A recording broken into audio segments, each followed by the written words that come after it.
is the largest decliner of the approximately 24 Russian billionaires. So that's the thing. They're not really Russian. They're not ethnically Russian. I believe the word is Khazar. Russian billionaires supposedly tracked by Bloomberg, some of whom made their initial fortunes when Russia privatized state-run industries in the 1990s. And again, that was not privatization. That was dirty little shysters buying up everybody's little portion of the state-run industries that was distributed to all the Russian people for pennies on the dollar because they didn't know what they had. And they used money borrowed from New York and London to do it. And to this day, those shit-infested governments from Washington, D.C. and from London deludedly think that they run anything in Russia. And today, Russia is making it very clear to them, especially when you see them being eaten by pigs after being blown to bits, that this is not the case. I should edit that into the video, but you can find that on BitChute. If you weren't watching me watch it earlier. In total, their net worth has declined almost 95 billion US dollars this year, or more than US 330 million a day since the Ukraine invasion, where they get eaten by pigs. Those impacted, such as Letter One founders Mikhail Friedman, doesn't sound Russian to me, and Peter Evan, doubt that's Russian too, held significant portions of their wealth outside of Russia, including in private equity or property. The declines go beyond just money. It will definitely go beyond just money. You will see a lot of them dropping dead. The influence, I would use the word corruption, that these elites once had abroad is waning. It's again an incorrect word there. It's over. And their options regarding where to park their wealth have become increasingly more limited. Their little reputation, it's over. And that was what I just read. It was just the body of the text there, after it was on a little sidebar. The haven that many European jurisdictions, my empire, the one that they tried to infest with their little invasion of the shit third world, which isn't happening either, offered no longer exists in the same way. It's not going to exist at all. And ultimately, this means that their wealth is no longer safe outside of Russia. It's not going to be safe in Russia either. There's nowhere to go. There's nowhere to hide. Where it has always largely been at the mercy of the Kremlin. No, not just the Kremlin this time. Now it's under God's mercy. The declining fortunes of Russia's elite highlights the squeeze they've largely faced from Western nations and their allies. But the reality is nuanced. Some of the losses are smaller than those suffered this year by tech billionaires, including Elon Musk or Mark Zuckerberg. Yeah, Facebook over there isn't, they're not going to be doing well for stealing my IP either, having their little farce. There's a little reality check going on there. Russia's richest person, Vladimir Potanin, doubt that's Russian, the biggest shareholder of the mining giant MMC Norilsk Nickel. See, that's the thing, metals are quite important, and just not going to be allowed to have them.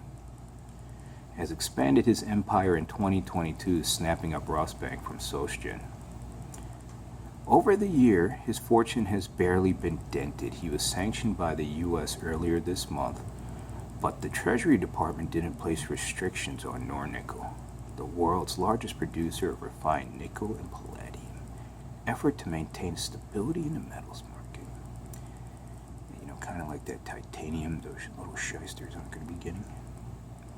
Botanin, worth US $28.5 billion, fared significantly better than Oleg Tinkov, who in April published an expletive-filled post about Russia's insane war.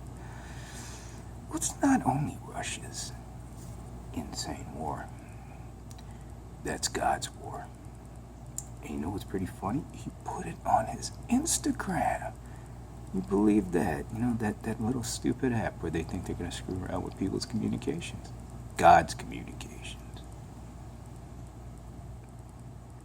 Tinkoff told the New York Times that after the post he was forced to sell his family's stake in Tinkoff Bank for just 3% of its real value. The buyer, Botanin's Interos Capital. Well, Tinkoff said criticizing the war cost him financial harm. You're not just getting financial harm. It's unclear sanctions on billionaires are having an impact on Putin more than 10 months after the invasion. These people are goddamn idiots with their propaganda. Putin now got rid of this shit little hat infestation of Russia. I'm pretty sure it had a great impact on Putin. The war has definitely not weakened the state's control over the oligarchs, Semchuk said. Their influence over Putin continues to be largely overestimated by the West. That's an understatement. It's a fucking amazing thing for him. For Abramovich, life now revolves around the Gulf, Turkey, Moscow, and Israel, where he holds citizenship. I don't think that's going to be the case. Especially when all those fucking places are going to see World War III themselves. This year, he was reportedly house hunting in Dubai and Turkey. And his super yachts, the Solaris and Eclipse, are parked off the Turkish coast. I wonder how long that's going to happen. While the crackdown from sanctions has chilled their global lifestyles and investment opportunities, yeah, you don't fuck around with people's billion-dollar jobs and businesses and think nothing will fucking happen to you. Friedman, especially by those types, who was worth about $14 billion US dollars before the war, said this year he essentially has no cash. Payback's a bitch, isn't it? I wonder how that happened. Russia's billionaires remain incredibly wealthy. Well, see, that's the thing, right? Wealth on paper versus, what you can spend in reality. These are two very different things. And they're going to learn a painful lesson in that. That's if they don't drop dead, because they can't take that paper wealth with them when they go, can they?